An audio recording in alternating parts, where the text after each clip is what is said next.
大选鸿海创办人郭台铭一直拢无讲是毋是要参选，不过私底下呢，说是有真侪动作。之前伊也阁请这个前主播蔡景如加入伊的团队，今仔日呢是伊第一届面对媒体，咱来听伊安怎讲。 其实，在我们的思考里面没有结盟这2个字啦。其实大家都是好朋友，包括跟王院长之间、跟柯文哲之间，大家都是好朋友。那私底下的见面，其实比公开场合还要多。那今天这样子的一起出现呢，其实是因为缅怀先贤先烈。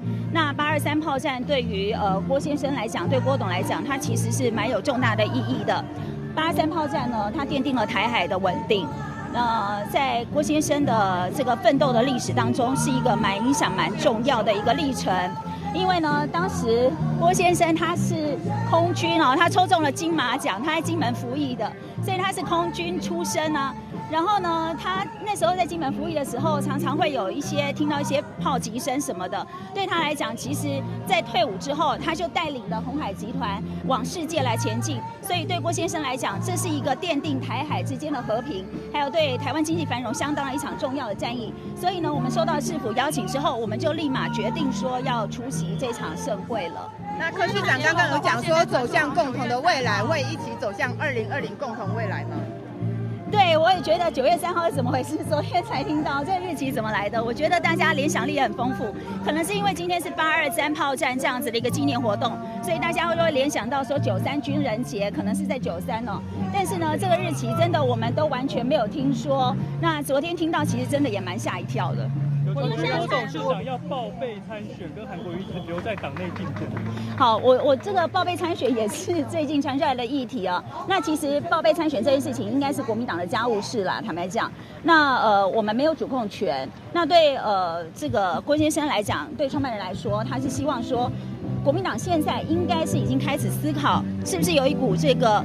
蔡英文下架的力量，开始有这种反思的力量出现。但说穿了，这就是国民党自己本身的家务事，我们是没有主控权的。所以这一部分呢，可能就是留待国民党自己处理了。我们最后一个问题好不好？因为还有下一个行程。目前传出是不是真的就是郭董要选总统，然后那个院长要负责陆战的部分，以及呢这个柯市长他是负责进立法院。现在目前有这样的传闻，到底是私下的这个我们沟通方面有没有谈到这个相关的事情？好，其实这个问题大家已经都讲很久了，感觉好像说大家都已经把位置分配好了。那我觉得就是从一个方向来思考哦。郭董呢，他在带领鸿海集团40几年，他的能力是经过国际认证的。这部分他在科技界、在财经界，他的表现是无人能及的哦。那他也很希望说，把自己所学的、所经历过的，能够带领台湾往更好的方向来发展。那这是他自己对自己的期许，也是他的使命感。那王院长呢，他在政界也有相当丰富的资历。柯文哲呢，在这个行政效率上也处理得非常好。如果大家都能够各发挥所长，这其实这一股力量也可以有台湾第3条路可以走。但事实上呢，这个我们刚刚提到说，是不是3个人有这样子分配的情况，其实真的没有谈到。他们3个人在一起，好朋友见面不需要敲锣打鼓。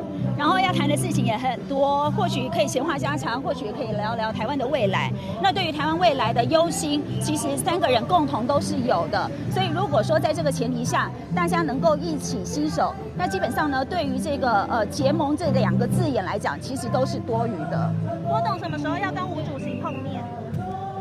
郭董，不好意思哦，这最后一个问题，因为。其实我们基金会到目前为止都没有收到吴主席这方面的讯息，但是呢，韩市长的确是有透过各种管道，因为我们共同的好朋友还蛮多的，那彼此也传达一些比较热心的一些沟通事项，传达一些讯息。那郭董的回复就是说祝福。 但是呢，也希望说，这个祝福韩市长之余呢，也希望说我们就是并没有安排一些相关的见面事宜。谢谢大家，谢谢。聊未来有实际动作吗？聊未来的话有实际的动作吗？所谓实际动作是指？你们聊未来之后，如果说不选的话，有什么样实际的作为可以拼一个未来？这郭董的想法是这样子，因为其实大家想说，其实他好像闭关很久了，怎么都没出来。他每天要忙的事情真的非常多。那就我们自己的观察，他关心的是中美贸易，关心的是台海之间稳定，还有反送中，还有日韩贸易战等等相关的这些问题。他其实每天都在吸取一些经验，跟各界来交换一些意见。那有很多知识界、科技界还有财经界的前辈也都会来跟郭董交换一下意见。所以他们会解决说。会思考说什么样才是对台湾未来发展好的一个解决的良方。那也希望说这个解决良方对台湾的人民生活是能够改善的。那如果说现阶段目前的总统候选人是对于台湾的改变能够越来越好，能够让人民过上好日子，能够解决目前人民困境的话，以郭董现在的这个有名有利的情况之下，他其实可以好好去退休生活了啦。所以现在就是他还在思考说什么样对台湾来讲是最好的一个方式。谢谢大家。